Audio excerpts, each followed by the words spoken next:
भगौड़ा इस समय कौन है पूरा देश जान रहा है। भगौड़ों के बारे में मत कहिए। देश का प्रधानमंत्री गैस के संकट के इस समय में किस गुफा में छुपा हुआ है, पहले उसको निकाल के लाइए। पहले उसको निकाल के लाइए। प्रधानमंत्री किस गुफा में छुपे हुए हैं? प्रधानमंत्री के बारे में पूरा देश गैस की लाइनों में खड़ा है। प्रधानमंत्री गुफा में छिपे हुए हैं। प्रधानमंत्री को निकाल के लाइए। प्रधानमंत्री को निकाल के लाइए।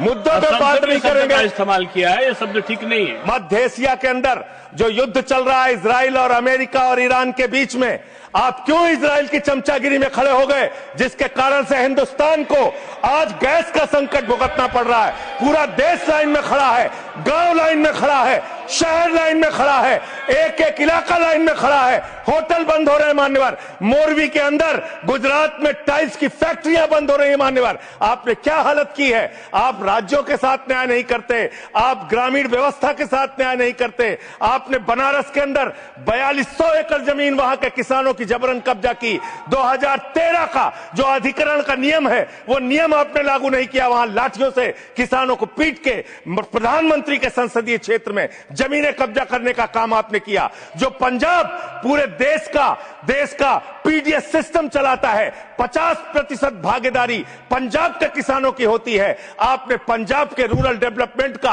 8000 करोड़ रुपए मार के बैठे हुए। आप बताइए क्यों आपने पंजाब का हिस्सा नहीं दिया, क्यों आप वहां के साथ सौतेला व्यवहार कर रहे हैं। बताइए इस देश को और पंजाब के लोगों को। वहां पर बाढ़ आई, आप भी गए थे मंत्री जी वहां पे दुख जताने के लिए। आपने वहां की भयावह परिस्थितियों को देखा था। बावजूद इसके 1600 करोड़ रुपए की मदद आपने घोषित की थी। 16 पैसे आपने पंजाब को नहीं दिए। 16 पैसे। यह आपकी दुर्भावनापूर्ण नीति है जो राज्यों को भुगतनी पड़ रही है, जो देश को भुगतनी पड़ रही है। और ग्रामीण विकास के नाम पर आपने इस देश के गांव में रहने वाली जनता को लगातार धोखा देने का काम किया है, लगातार उनको ठगने का काम किया है। चाहे वो आंगनबाड़ी की स्कीम हो, आंगनबाड़ी की कार्यकर्तियां, हर काम में उनको आप लगा देते हैं, लेकिन आप उनको पैसा देने के नाम पर आपको हंसी आएगी, हंसी आएगी, हंसी आएगी।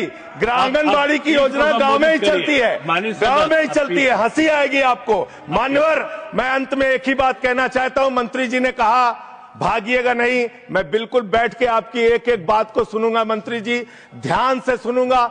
जितनी बात मैंने कही है उसका पूरा जवाब दीजिएगा, और अगर आप जवाब नहीं दे पाएंगे तो मुझे भी उस वक्त बोलने का अवसर दीजिएगा। आप ही अकेले बोलने का अधिकार रखते हैं, ऐसा नहीं होना चाहिए। और दूसरी बात मान्यवर, दूसरी बात, इस समय भगौड़ा कौन है, ट्रंप की गुलामी कौन कर रहा है, पूरा देश देख रहा है।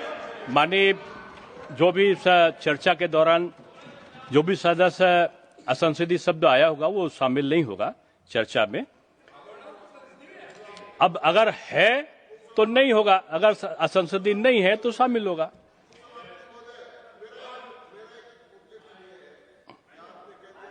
नहीं आएगा, लेकिन आजकल जो व्यवस्था है वो दूरसंचार के माध्यम से चली जाती है। इसलिए ये भी व्यवस्था होनी चाहिए कि जिसको रिकॉर्ड में नहीं लिया है वो बाहर भी नहीं जाएगा। अब आपने किस चीज को कहा? जिस चीज को सारी व्यवस्था करेंगे, जेल के सीटों में रहोगे और रहे और रहोगे। नहीं बोल सकते, आप सीधे बात नहीं करेंगे माननीय सदस्य, आप सीधे बात नहीं करेंगे, आप सीधे बात नहीं करेंगे। आप पीठ को संबोधित करिए, आप पीठ को संबोधित करिए। ये आमने सामने बहस का मुद्दा नहीं है। आप संसद में हैं। माननीय संजय सिंह, माननीय सदस्य, आप पीठ को संबोधित करिए। आप इस तरह से बात नहीं कर